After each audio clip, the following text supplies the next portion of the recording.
بسم الله الرحمن الرحيم والتين والزيتون وطور سينين وهذا البلد الأمين لقد خلقنا الإنسان في أحسن تقويم ثم رددناه أسفل سافلين إلا الذين آمنوا وعملوا الصالحات فلهم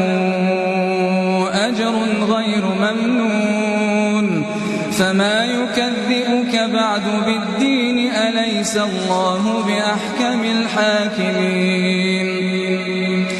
بسم الله الرحمن الرحيم اقرأ باسم ربك الذي خلق الإنسان من علق اقرأ وربك الأكرم الذي علم بالقلم علم الإنسان ما لم يعلم كلا إن الإنسان